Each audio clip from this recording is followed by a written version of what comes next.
Hey y'all, thanks for tuning back into Chickanic. Oh, everybody's having a great week. I got a doozy today.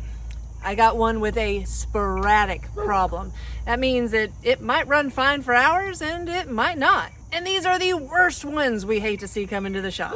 Sometimes it's not that bad and we can figure it out pretty quick. Sometimes we never figure it out. It runs perfect for us for hours, the customer takes it home, and it might be them going up a certain hill or down a hill or turning sideways. I have no idea, but the problem happens to them.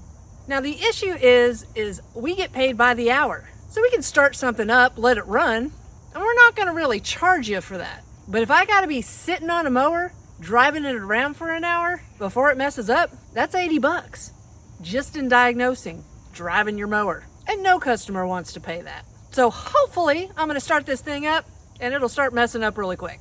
We'll see.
Well, thankfully that didn't take too long. Fortunately, I have an area where I can get on a zero turn, right up hills, go down. I mean, we saw that it started doing that backfiring on that slight incline. If I would have probably brought it over to this hill, it would have probably done it a little bit more.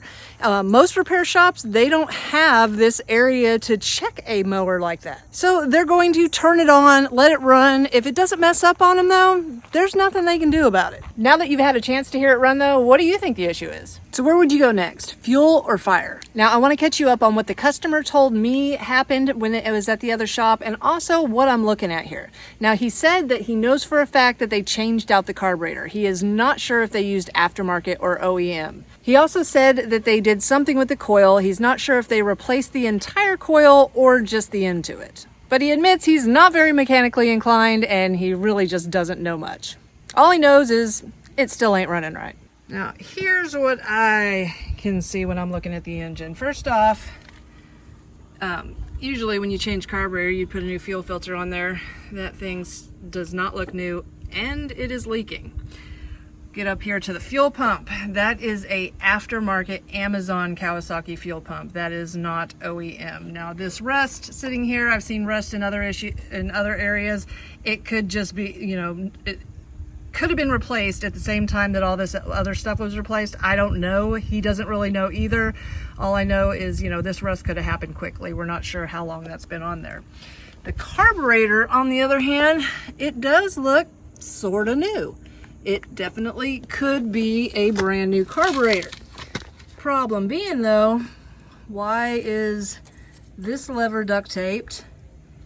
What is this black plastic piece not connected here? Well, I don't know what's going on here. I do not know if this is OEM either. I do not see any markings on it. I won't know until I take it off. When we come around here to the coil, the other one has a boot on it, so I'm assuming this is the one that they messed with. I don't think they replaced the entire magneto because there is a line right here where it looks like the boot was on at one time while it was running, because there's a dirt mark here. So it looks like they replaced the end but didn't put a boot back on. And I don't have much confidence that that is an OEM carburetor because we have the aftermarket fuel pump and an aftermarket air filter. Now, which direction would you take, fuel or fire? I'm gonna go ahead and start out with the spark.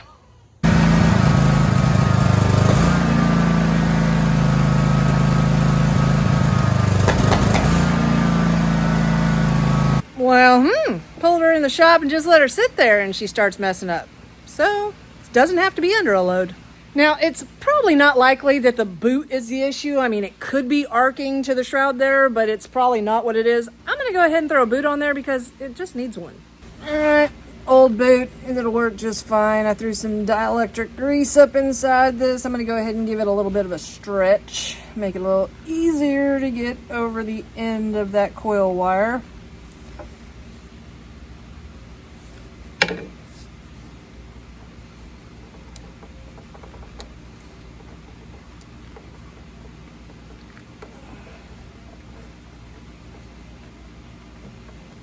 And we're in. I want to check this plug though.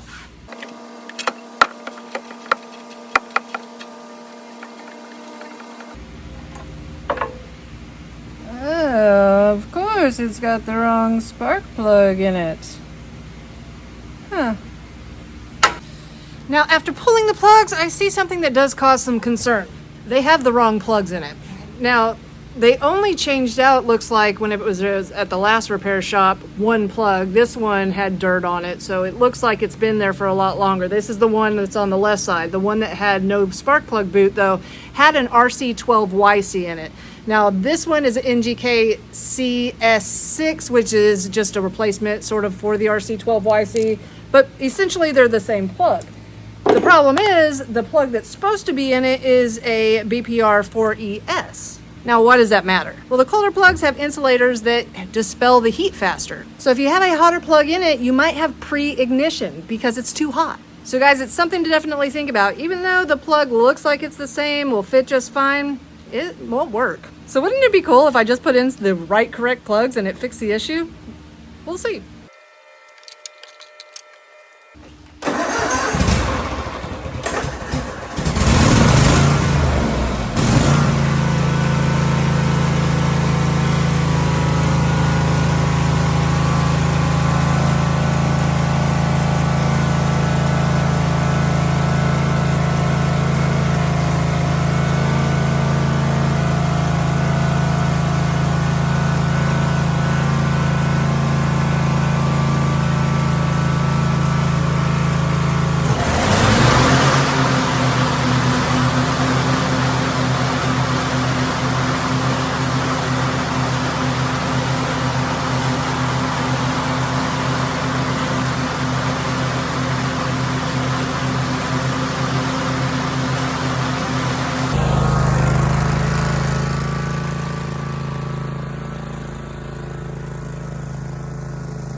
well, this video turned out being a lot shorter than I thought it was going to be. Thank goodness.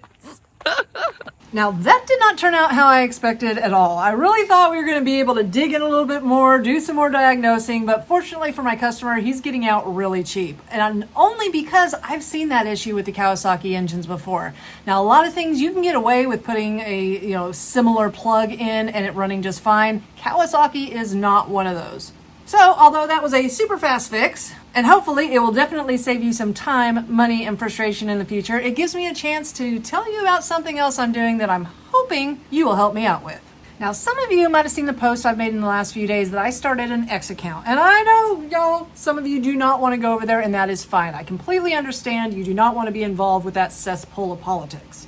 That is not why I'm there. What I am is on a mission to speak with the head of the EPA. Now, after looking through all of the different social media platforms, the one that he engages most with is X. So I'm going to try to take this opportunity to build up a slight following over there, get a lot of people to retweet or maybe comment on my stuff so he will see it. Because I got something really important I want him to change. Now, why do I even think that I can get his attention? Well, normally I wouldn't think I could, but it just so happens that I put a video out just in the last couple weeks that got 1 million views. And one of the largest outdoor power equipment companies in the entire world got a hold of me and wants me to meet with the president. So I think, if I can do that, maybe I can get the attention of the head of the EPA. But I need your help, because without the reposts, the comments, the interactions, he's not going to see it. Now, why do I want to talk to Lee Zeldin, head of the EPA? Well, right now, there's repairs that I can't show you without the threat of being penalized hundreds of thousands of dollars. Did you know that if I make a video showing you how to remove the limiter caps from your chainsaw and show you how to adjust it, that I could be fined $37,000? Yes. And I know you're saying there's lots of videos out there. Well, they're small fish. Not that big of a deal normally for the EPA to even mess with. But if I'm getting 1 million views, I can be fined hundreds of thousands of dollars, especially because I'm a dealer. Now, what does this mean? This leads to equipment not being repaired and ending up in the junkyard. When 100% the greenest thing you can possibly do is fix your own machine and keep it out of the landfill. But that isn't the only thing. Did you know I'm not allowed to sell a carburetor adjusting tool?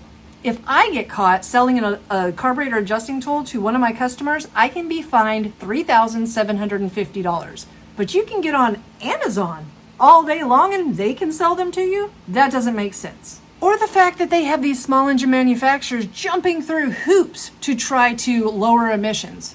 And at the same time, you have all these units coming from China that obviously do not have any kind of emission control. When I've got a steel clone chainsaw that obviously wasn't ran because the needling lever was put in upside down from the factory. Those saws are not ran before they come here. There is no emission controls on them whatsoever. So there's a lot of things that need to be done in the small engine industry. Definitely the carburetor adjusting tool thing. I don't think that's fair at all. And I'd like to speak with the manager. So hopefully with your help, we'll get his attention and maybe get some laws changed. Because I sure would like to make those videos to show you how to repair your equipment without the threat of losing everything I own. So if you would like to join me, I will leave a link to my X account in the description box below. So guys, that's it. That's my rant. That's my fix. If you find yourself coming back over and over again, think about hitting that subscribe button. And if you ain't tired of me yet, check this video out right here.